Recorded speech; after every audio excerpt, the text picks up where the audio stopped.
Itu Pro Ecclesia et Patria. Jejaringnya luas di tingkat Komcap maupun di tingkat Pomda.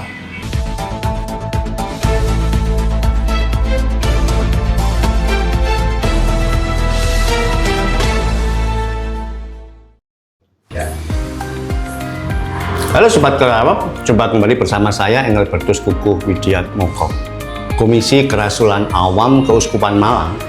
Kedatangan tamu yang luar biasa. Saya menyapanya Bang Suryo. Sore Bang. Selamat sore Mas Hugo.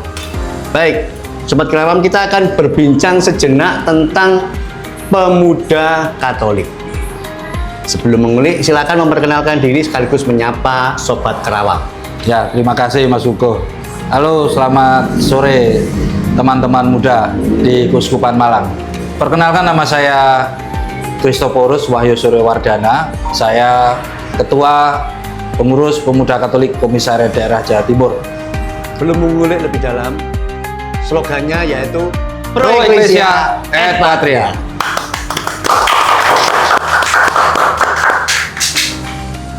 Ini kan kata-kata asing Bang Surya. Ya, Ya. Pro Ecclesia et Patria. Apa arti dan maknanya? ya. Pro Ecclesia et Patria itu merupakan semboyan perjuangan organisasi pemuda Katolik, Mas Hugo. Semboyan perjuangan. Ya, dan itu selalu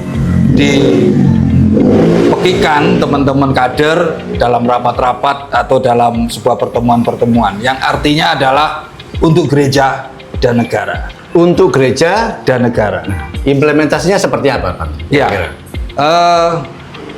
diharapkan kader pemuda Katolik itu, spirit itu, setiap gerak langkahnya, baik secara pribadi di dalam menjalankan aktivitas sehari-hari ataupun merancang program-program untuk keberlangsungan organisasi, itu ada dua aspek yang harus diperhatikan. Bermanfaat untuk gereja, ya toh. Yang kedua, bermanfaat untuk negara, dalam hal ini masyarakat. Bermanfaat untuk Gereja dan negara, Negara. dalam hal ini masyarakat. ya. Lalu kalau bicara tentang manfaat, bagaimana membreakdown itu ke dalam bidang-bidang kepengurusan, Bang? Di pemuda Katolik itu kepengurusan itu terdiri dari wakil ketua bidang, wakil ketua bidang, dan dirumuskan di dalam sebuah rapat, namanya adalah rapat formatur. Nah, rapat formatur kepengurusan. Nah, itu menyusun mulai dari ketua, sekretaris, bendara, wakil ketua bidang. Kalau di Komda Jatim itu ada wakil ketua bidang organisasi, kaderisasi. Terus wakil ketua bidang pendidikan dan teknologi. Ada hubungan antar umat beragama. Lalu ada perempuan, anak, dan disabilitas. Oh, ada ya. Nah, memang dari segala aspek kehidupan yang dirasa perlu untuk teman-teman bisa melakukan gerakan-gerakan bersama masyarakat dalam ruang-ruang mengadvokasi sebuah isu-isu tersebut, entah dalam bentuk kebijakan atau entah dalam bentuk keahlian-keahlian tertentu. Oke. Nah, sekarang ketika berbincang bidang-bidang itu, Bang Surya, bagaimana ketika orang ingin bergabung ke pemuda Katolik? Kira-kira syaratnya apa sih, syarat minimalnya itu? Syarat minimalnya adalah yang pasti harus beragama Katolik. Harus Katolik. Ya. Yang kedua, berumur minimal 17 tahun.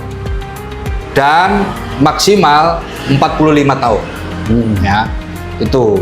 Yang ketiga adalah mengikuti yang namanya masa penerimaan anggota. Masa penerimaan. Ya, anggota. Nah, masa penerimaan anggota itu merupakan forum bagaimana mengenalkan pemuda Katolik, anggaran dasar, anggaran rumah tangganya pemuda Katolik, artinya rule-nya dan visi misi pemuda Katolik itu. Oke. Itu. Ya.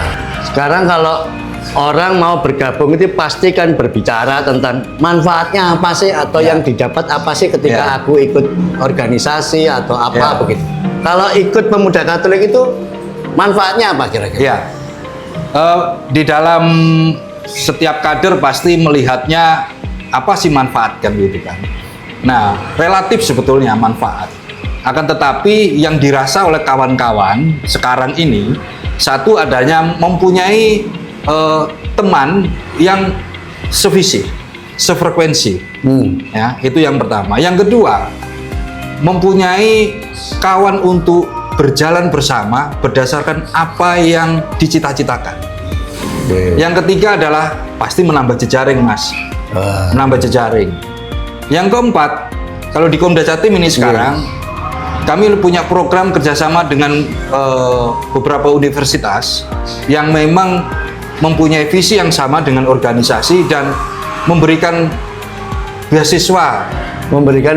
Beasiswa sekarang untuk meningkatkan kapasitas anggota. Tujuannya. Beasiswa full 4 tahun. 4 tahun. Kuliah S1. Jadi memang kita organisasi ini memang bervisi bagaimana kita bisa bergerak di tengah masyarakat kalau kita tidak punya kemampuan intelektual yang cukup. Maka program ini didukung oleh universitas, dalam ini Universitas 17 Agustus Surabaya yang mensupport kami mau memberikan beasiswa.